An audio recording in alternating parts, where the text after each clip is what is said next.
Welcome back to Tipsy Whiskey Shenanigans. I'm Steven, and tonight, whenever the heck you're watching this, we are getting into the only bourbon I can drink for the rest of my life.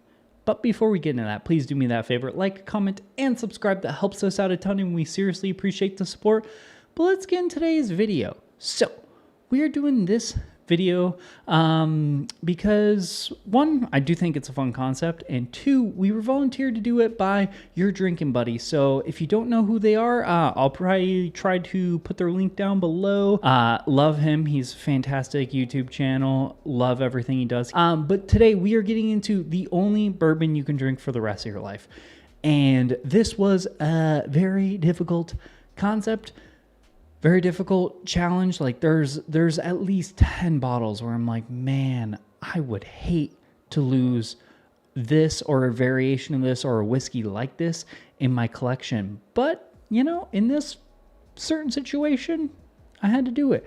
Ironically, weird as heck, if it was you could only have one whiskey, it'd be super easy for me. I just pick, you know, a American single malt, but we're talking about bourbons. Let's get right into it. Starting off with what's not going to be mine, which is weird. If you've known the channel, you're about to be blown away.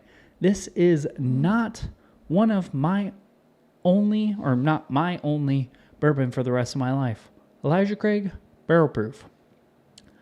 I love these bottles. I am a ride or die when it comes to Elijah Craig. I don't care what it is. Even the toasted. The toasted's not even the greatest toasted bottle out there, but I will ride for anything with the Elijah Craig name on it. I love these to death. Haven't had a bad pick. Haven't had a bad barrel proof.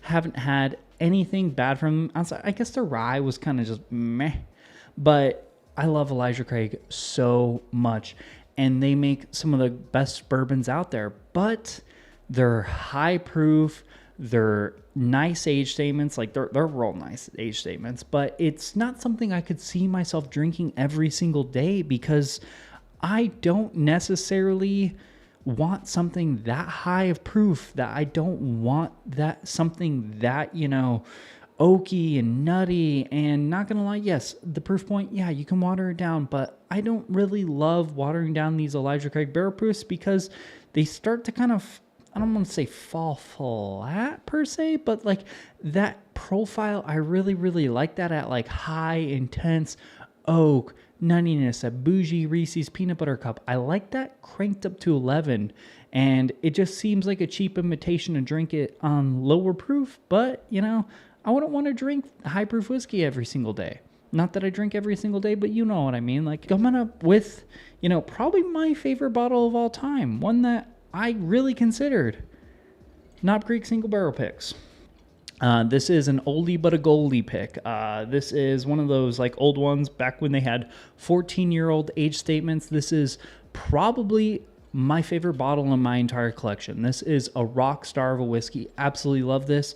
And I'm not including it for the same exact reasons that I'm not including the Elijah Craig Barrel Proof. Just too much age, too much oak. Like that is not a profile I daily sip. You know, a lot of my daily sippers, I just did a list of those. Again, I don't sip daily, but like a lot of them are easy, approachable, accessible whiskeys. And that's something I want. Like I want a bourbon that I can give to everybody. I can proof down and not being worried. I also want it to have a little bit of proof because if I'm feeling proof, I want to bring proof. I want it to be accessible, easy. I want it to be proofy. I want to have a lot of complexity, nice oak, nice cinnamon, but also some really nice bright fruity notes. And those like bright fruity notes, I don't see on these. Another honorable mention. The old Belle Meade bottles. That Belle Meade cask strength, you know, 108 proof MGP. At least I think they're 108 proof off the top of my head. But those MGP bottles, that would for sure be it if they were still available. That being said, they're kind of like very hit and miss. I haven't seen them in forever. So the bottle I went with, price point, yeah, I'm going to have to be a little stingy. I'm probably going to drink less. That being said, I don't care because if I'm stuck with one bottle, I want it to be one of my favorite bottles of all time. And I want it to fit everything I just mentioned, and that is going to be barrel bourbon, specifically batch 34. Although any batch will do because they blend with the best of them. The only downside I've ever had with barrel is it ain't cheap. But you know, you pay for what you get. Everything they do is consistent. It's high quality. It's fantastic. I can't imagine a better all-around bottle for like if you can only have one bourbon for the rest of your life. Given this is like an $85, $90 bottle. This stuff is a blend of a bunch of different offerings. So this is, Barrel doesn't actually make any whiskey, or well, I guess they produce whiskey, but they don't distill any whiskey. They source it and they blend it with the best of them. They're really, really good at that. But this stuff is distilled in Kentucky, Indiana, Tennessee. Every single blend of the barrel proofs have been from those three places as well. Different age statements, different, mash bills of that nature. I couldn't remember off the top of my head which one this one is.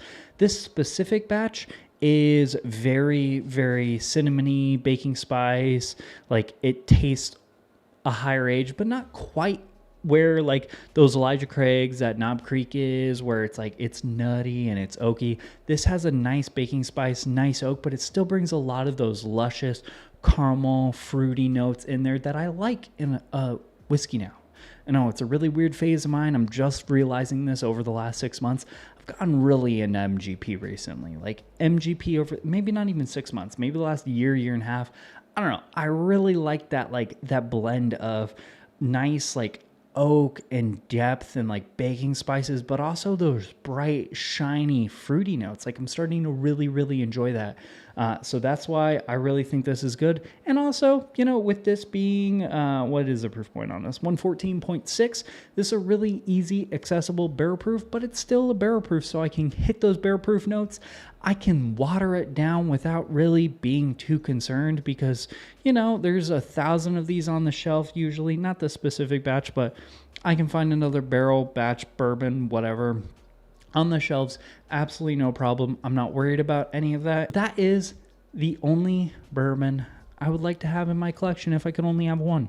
I really think Barrel Batch 34 is a really good representation of a high quality blended bourbon, and it's a good representation of kind of where my flavor preferences and my taste profile have gone recently. I'm really, really enjoying that side of bourbon. Times change. We'll see where they go next time. But for now, that's my only bottle of bourbon I would like to have on my collection if I could only have one.